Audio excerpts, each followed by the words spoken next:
Well, hello, free people of the Rocky Mountain region, and welcome to this Free State Colorado interview. Today, I'm joined by State Representative Ty Winter, who represents House District 47, which is nearly the entire southeastern corner of Colorado. Representative Winter is also the Assistant House Minority Leader. Well, Representative Winter, I hope you are well, and thank you for joining me today.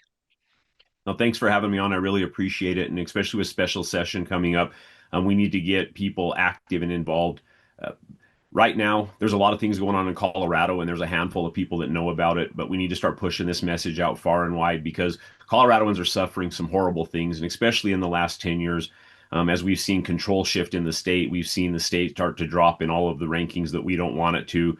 And then we're starting to rise in all the rankings that we don't want it to. So, it's really good that you're doing this and we're getting this out to the people. So thanks for having me on today. And hopefully I can inform you and chat with you about what's going to happen in the next week.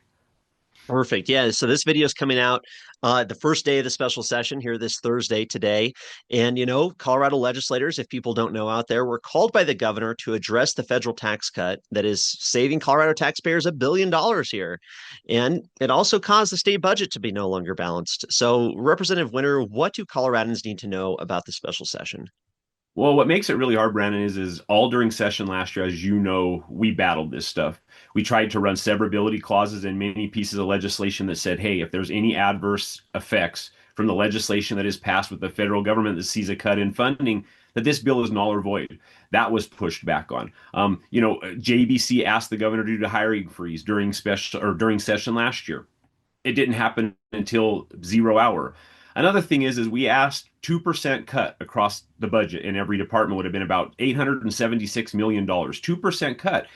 At the end of the day, we gave solutions during special session, but what makes it hard in this one party rule is you take, which I think are most Republicans and liberty fighters, they come from business background, they're either running businesses or they're involved in business, and we have great solutions to bring to the table that they could actually cherry pick ideas off of us to actually fix the state. Because at the end of the day, it's not about credit. It's about the people of Colorado. So I would much rather have them take a good idea from Republicans and run with it if it helps fix the state. And I think at the end of the day, we have good ideas. We've brought them to the table. Last year during session, we litigated that nonstop in front of the people of Colorado. And now we're starting to see those effects. We knew this special session was coming. It was all supposed to be around AI, as you remember. In May, we were told we were going to be called back.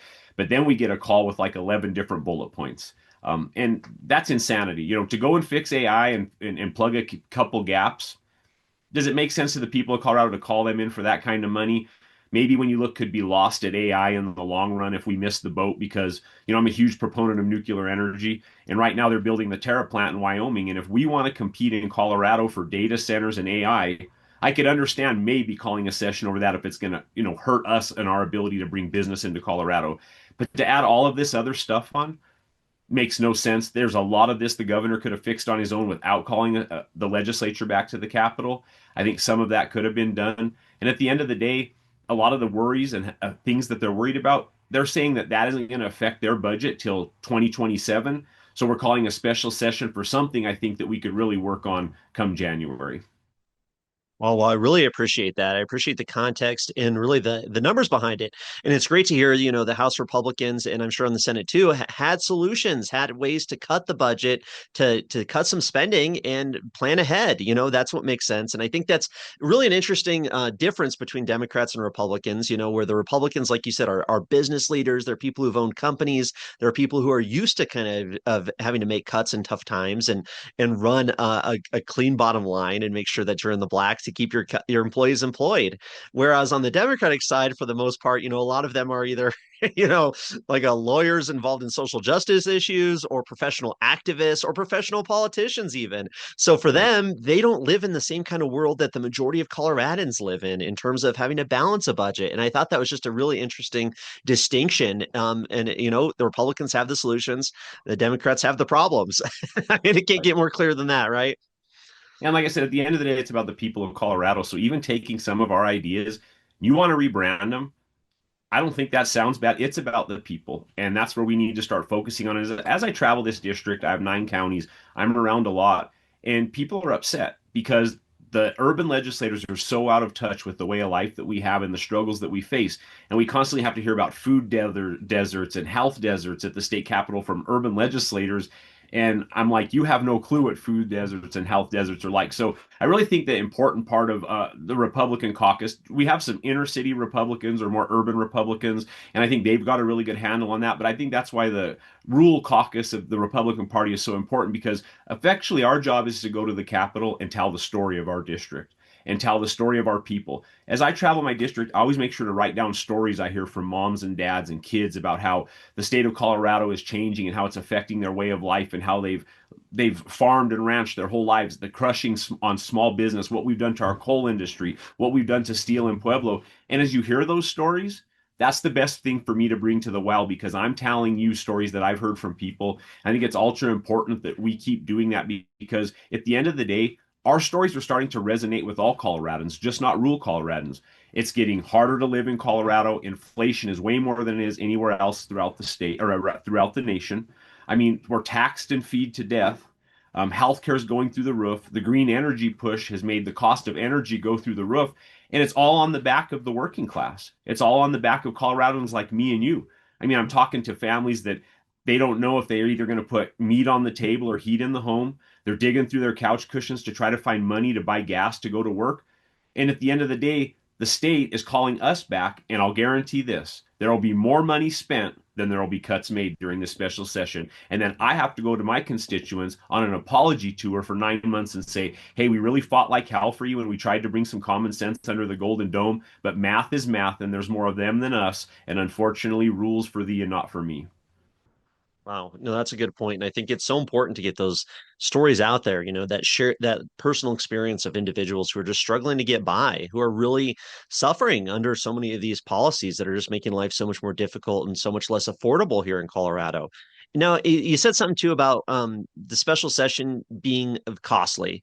Now, do you think, I mean, for one, I guess, first point, do you think the special session is even necessary? Like you said, a lot of these cuts, a lot of these things aren't going to happen for years down the road, or at least next fiscal year. So maybe it can wait till January when the legislature is supposed to convene again. And of course, the cost. I thought I heard somewhere, and I could be wrong. Please correct me if I am. That it's around $36,000 a day or something like that to have a special session. Is that close to accurate? So I heard that it's going to be a little over $1 million to do this. We're hearing anywhere from 3 to 5 days of session.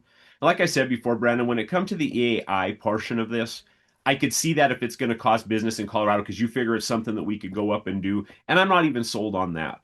But at the end of the day, like you said, a lot of this could have been handled under a regular session. And I think the people of Colorado need to know that. Here's the issue is the reason that the timing is now is it's for ballot measures. They're going to go after Tabor. They're going to go after some things, and they're going to have to put things on the ballot. We're hearing that they're going to put on the ballot again for the free and reduced lunches. So to have it at a certain time, you have to have a deadline. That way you can get ballot initiatives put on paper so they can come around. So I truly believe that's why we're having it now and not in January, is that way they have the timing to attack Tabor, try to take more money for free and reduced lunches. And here's the deal is there's families that need free and reduced lunches. I'm not going to say there isn't. I'm all about giving my American friend, a hand up, not a handout. But at the end of the day, there's a lot of parents that are willing to pay for their own kids' lunches, and they can afford to do that, which is their part in pitching into society because they can carry a different bucket of water than the family that can't. So I think that's the reason we're seeing this is to make sure it lines up for timing to ballot initiatives would be my belief in the major push for having it now and not handling it in January. Huh, that's a very good point, and that's something we definitely need to be aware of. I mean, we saw that House Joint Resolution 1023 during the regular session of 2025 to put it on the ballot to initiate a lawsuit to go after repealing Tabor. So, very frightening thing. Thankfully, the Taxpayers' Bill of Rights is widely popular, and people like the idea of having to vote for tax increases. They love getting their Tabor refund checks and all the other benefits that Tabor provides, like the Blue Book and all these other requirements that really keep our government more in check. So I'm hopeful that we can push back against those efforts, but of course, that's not going to stop them from trying. I mean, what do you think? Any predictions on how they're going to try and go after Tabor? The thing is who knows? We saw, like you said, we saw something come up in special session, but they're getting very crafty with this. You're starting to see these legislators get very vocal, which I think it's great because the more they talk about how they don't like Tabor, and we know that it's got about a 75% approval rating across all party lines, I think that's huge for us as a talking point. I want them to get up and say they don't like Tabor as much as they can. That's actually very important for us. But if this, here's the deal, Brandon, is I think what a lot of people outside the building don't realize is we're left in the dark a lot. Even leadership, we go to these meetings and they only have to tell us what they want to tell us. And it's part of the political game that they throw a lot of stuff on us at once. There's times we don't find things out till the last minute. And at the end of the day, those that control the game control the building. And so we're constantly fighting from our back and juking and jiving and shuffling around because we're always trying to play defense. Now, do we try to play offense? Yes, in our messaging and everything we do. But when it comes from what's happening with the majority, a lot of the times we have to play defense. So not all bills have to go live on the internet. We aren't exactly sure all what's coming out. Of course, the Republican caucus, I'm pretty sure almost everybody put their bills live so the Colorado citizens could see them and be transparent. But at the end of the day, you have to realize we're playing offense where we can, but a lot of times we're put in the position to play defense. So a lot of this stuff is still unknown, other than the fact that this session's probably been pre-baked. Everybody knows how the vote's going to be and how it's going to fall. And, at this point, we're just going to be up there to try to fight against it. But I'm pretty sure they already have an outcome to their plan. Wow, and that's such a good point, and I think that's a point that just needs to be reiterated to people out there in Colorado. Like the Democratic majority keeps is everybody in the dark, right? They keep the citizens, the voters, the people in the dark, and they're even keeping Republican legislators in the dark. I mean, everybody up there is elected to represent their community, to vote on these bills, to discuss, to understand them, and to do it all in good faith. And unfortunately, we have a lot of these bad actors in Democratic Party leadership that doesn't like that idea or doesn't want to play fair. And I'm sure a part of it is because if they try to, it'd make them look bad. You don't want to give your opponent ammunition. You don't want to give, citizens or activists out there the ability to push back on what these Democrats are trying to force through. So I think I personally believe they count on doing all this in darkness behind closed doors, like you're saying, where they wait to the last minute, put this information out there, and then hope that nobody really challenges them on it, at least the public or the voters, or that it gets kind of buried in the media news cycle. And, they're counting on their corporate media buddies there to not really expose some of the bad stuff they're doing. And I mean, I don't know about you, but I've been so frustrated with just the corporate media's reporting on the special session. They're so doom and gloom, just repeating Democratic talking points, talking about, oh my gosh, we lost $1 billion, we lost $1 billion.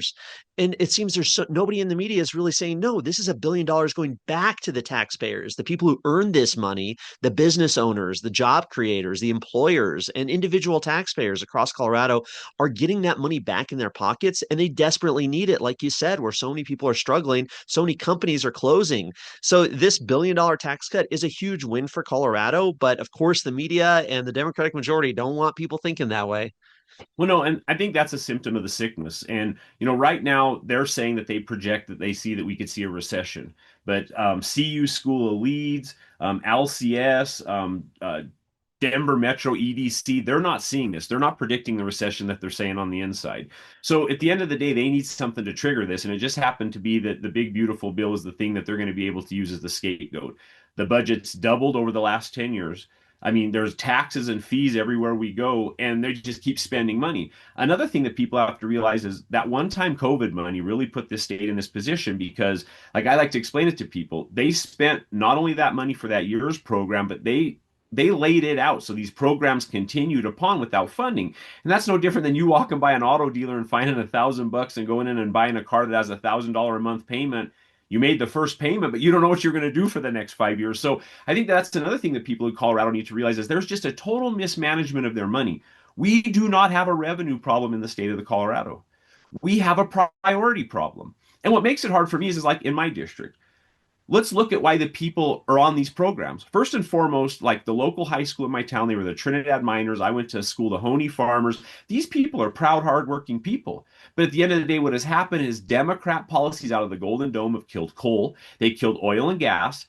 And then it takes, I mean, you can't just live where we live and just up and change your life. We have huge Hispanic and Italian demographic roots here, which are big family people. Grandma stayed in the home till they passed away. I mean, these policies are breaking up families and they're putting people on government money like a drug. And that's why I feel bad is because what nobody's talking about is I have a lot of people, I think I have the highest rate of Medicaid out of any district in the state of Colorado. The reason these people are on Medicaid is because the state government has killed their jobs. They're proud people. They want to go to work. They want to take care of themselves. But they're put in the rears because the state says you can't mine coal, you can't pump oil and gas. We're making it hard on agriculture. And then these people are left. This is the only option they have. So I think that those are the things people need to talk about. Okay, we do have a high rate of Medicaid, but why do we have a high rate of Medicaid? What has put us in this position? What industries could we open back up that would actually drop the rate of Medicaid instead of let's add more money to Medicaid? Here's the deal. People are saying that it's not going to affect women with kids. It's not going to affect people that are disabled. It's not going to affect people that really need it. But another thing about COVID is our Medicaid enrollment through the nation grew like crazy because of COVID, and then it didn't revert back to what it was before. So there are so many things that we need to talk about that were stemmed by the big beautiful. The big beautiful bill was because of these things and reactions. This reaction by the state is because of these things. So I think if we're really going to try to fix the root cause of all of this, we need to go back to the things that caused us to be put in this situation instead of picking on the situation, because the situation continues to grow and we never revert back to the root cause because we're always trying to play catch up on the growing situation, if that makes sense. Definitely makes sense, and I really appreciate you bringing that up because I mean that's so true. So many of these Democratic legislators can complain about, like you said, the symptoms of the problem, but they fail to acknowledge the responsibility that they had, or their party had, or that the government in general had in creating these situations to begin with. I mean, we saw all over social media these last couple of weeks about how many hundreds of thousands of Coloradans are at risk of losing their SNAP, their EBT, their food stamp type benefits. And it's like, well, wait a second, folks. You got to ask yourself, why do we have 300,000 or four? Why do we have hundreds of thousands of people on these things permanently? Like, I understand if somebody's in a rough spot and they need that hand up, like you were saying, but creating a whole class of people who are dependent upon the government and creating a system-wide shift in which, this is a new permanent type of thing. That's a recipe for disaster. It can't last. And like you said, it's just going to be, there's going to be a reckoning at some point. The federal government's out of money. The state of Colorado has plenty of money, but of course they want to spend it on other little special interest programs. And it's just like this stuff is unsustainable. It can't last forever. And yeah, we really have to question, anytime that these legislators come out and say, or these Democratic pundits come out and say, oh my gosh, you're going to take all these people off these Medicaid or food stamps or whatever. It's like, well, yeah, why are there so many people on there? Why is this an acceptable thing in our society? It's just like the crime issue. They say, well, crime is down. You should be celebrating that. It's like, yeah, it's still too much. There's still too many people getting hurt and murdered. That's not good. We can't accept those things. So it's interesting, and I think that perspective is so important. So I really appreciate you bringing it up that way. Well, no, and I think it's an important problem that we need to definitely confront. And the people of Colorado love their state. But I think the thing we have to hammer on is affordability in this special session. I think that needs to be the number one thing because, I don't know if you saw the interview with Senator Kirkmeyer and Senator Bridges where he basically said, we're going to raise your taxes. And where's that going to fall on? That's going to fall on the middle class again. So I think the main messaging for people, I mean, when you're talking to your friends and neighbors, you need to talk to what it's going to cost you to be able to buy groceries and gas when you have more taxes raised on you. How is it going to affect your Tabor refund, that $800 or $850 that was going to come into your pocket? What, at the end of the day, it doesn't buy much anymore, but it buys you more than the $850 that you didn't have. So I think the people of Colorado we're at a crucible moment in Colorado. People need to decide. People need to decide where we're going to go and what we're going to do as a nation. And I think that, Yeah. like we say all the time, is pulling the band-aid off hard? Yeah, right now it's going to be hard. But where are we going to drive a stake in the ground? Because you are correct, because you can only print so many dollars. You can only have so much money out there. And I think that really hurts us as Brandon is we should promote loving our country. I remember when I was a kid, I was proud to be an American. The thing was is if you go to work and you work hard, you have a shot at the American dream. And we tamed the West and we won, we're back-to-back World War champions. And we've done all of these things to help the rest of the world because we're the superpower of the world. We're the most free nation on earth, and we want to spread that across the globe because we know liberty and freedom. If the whole world went under what we have here in this country, but I think unfortunately especially colleges have taught kids to not love this country anymore and not be proud. So if you're not proud of something, how could you be part of something? So I think that's the main thing is to bring back that industrious spirit of, hey, we're going to start producing in this country again. We're going to start creating steel. We're going to start bringing our auto workers back. We're going to start drilling for oil and gas again. I think that brings an American pride and spirit that not only are we producing once again because we're a production nation, but those people are contributing to society and that these people can put their own meat on their table, put their own heat on their home, and still have a couple bucks to take their family on vacation, have a couple bucks to be able to upgrade their car if they have to. And I think that's what we really need to focus on again. And I think the people of Colorado, we need to work hard through the state legislature, through the liberty movement, talking to the young people, because we're seeing a voter registration shift. I don't know if you've seen that Denver Post article. A lot of younger kids are registering into the conservative classes of things. So I think the message is there, but I think we need to build on it, because I think the generation below us is like, oh, they say they want to help us afford housing, but they make housing more expensive. Oh, they want to help us afford energy, but they're making energy more expensive. So I think they're starting to catch on to what's going. I think they're starting to let the racial division stuff drop out of the way. And I think they're starting to really see the man for who he is behind the curtain. And that's why now more than ever, we have to push as hard as we can, make people proud to be Americans, while still realizing we had some rough times in history. That's another part of us being American. You've got to step back and look at some of the things that have happened in this country. Now, do I believe that we've went above and beyond and fixed those, and we've been to the point where we've righted about every wrong we can to the best of our ability? I really do. I think this nation has jumped leaps and forwards. I think the apologies have been made. I think things have been reckoned. But at the end of the day, I think that new generation is seeing that this is a clean slate, and they want to be able to just have the things to have a good life for their family and be proud to be Americans. And that's what I'm going to continue to push in my district as I talk to people.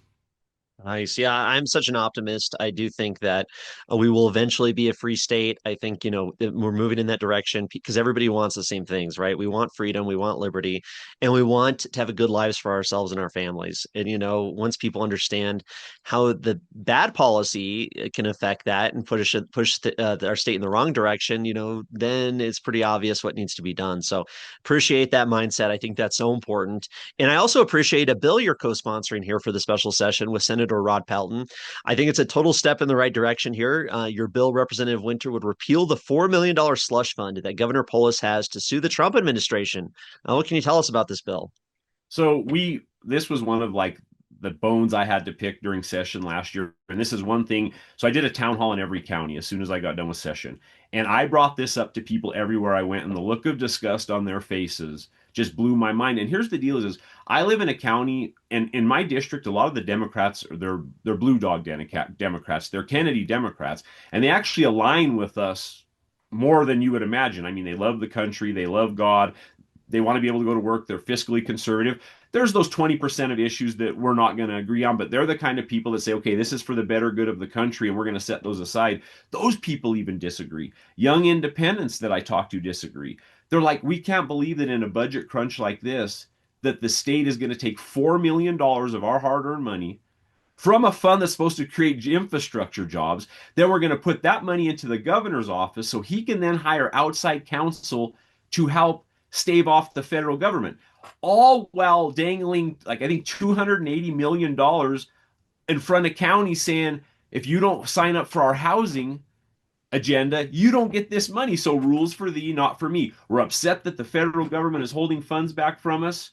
We're mad about that. We're going to go ahead and we're going to fight them, but then they'll turn around and then they'll go ahead and say, "Hey, we're going to do the same exact thing. We're going to go ahead and punish counties that are doing the same exact thing." So it's the hypocrisy of all this, and we see this in the building all the time, and it's the rules for thee and not for me, and it makes it really, really hard. Yeah, it's absolutely ridiculous. I think that's one of those issues that, like you said, gets a lot of people riled up, and I think it's a really good issue to be talking about. That, like you said, it's tough times all around, and we have terrible roads here in Colorado. I mean, I don't know what they're doing with the road money because the roads are just horrible. Get on I-76 or I-20. I mean, anywhere really.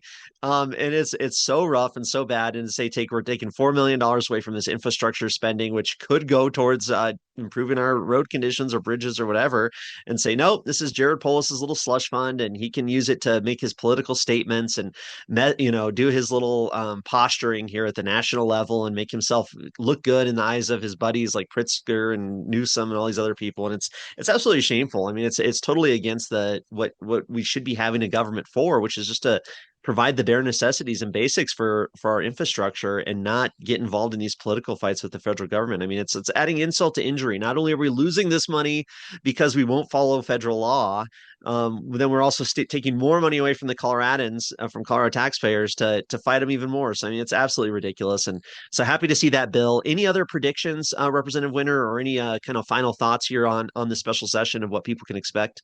I just want people to tune in. You got the Colorado channel. I mean, y'all please get on there, take a look, listen to whatever committee hearings that you can, just so you know what's going on. And I think people being informed, emailing their legislators, telling them what they would like to see. I mean, there's a lot of people out there that are behind enemy lines. I'm lucky enough I live in a district where the majority of people agree with me and my beliefs, and I agree with them and their beliefs. There's a lot of you all that are behind enemy lines, and you need to email your legislators and say, hey, on a human basis, because at the end of the day, a lot of them are human too. I disagree with a lot of their policy things, but don't get me wrong, there's some legislators up there that are pure activists, but I believe that there's legislators up there on the other side that their heart's in the same place our heart's in, except for they're fighting a different cause. And I think those are the legislators you all need to reach out to and say, hey, on a human to human level, this is what's happening and this is how it's affecting my family. Because we have to keep telling that story of how it affects our lives. And I think, unfortunately, a lot of times they only hear one side of the story.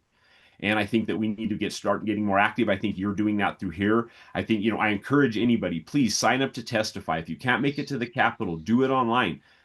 Your voices have to be heard because a lot of times the Republicans are kind of like that guy that writes a letter to the editor. He writes it, and like the first four times you read it and it blows your mind. And then about the 30th time you don't even read it, you look for the name at the bottom of the letter and you're like, oh, I've heard him. A lot of times that happens to us at the well because we're beating this horse and we're saying it over and over again and they kind of tune us out. But when the people of Colorado and come in and talk and the consent of the governed starts to happen, I think that's why it's so important that people show up to the Capitol and testify. Email your legislators, and keep praying because at the end of the day, this is about saving Colorado. I don't know how we get there. I don't know who's all on that train when we get there, but this is the Alamo for me. I'm not leaving my state. I love House District 47, and I signed up for this. I'm a normal guy. I didn't come from politics. I didn't come from money. I'm somebody that got fed up and jumped into this freedom liberty game in 2014, and I'm going to keep pushing that agenda in House District 47, and I encourage everybody else around the state. Let's start working together. Let's start fighting together. The obstacles in front of us, not behind us, and we need to really start working together. And are we going to all agree all of the time? No. But where we can agree, we need to start forming a united front and we need to start pushing back because our inner squabbles aren't as important as saving this state and saving the people of Colorado. And I put all of that stuff aside.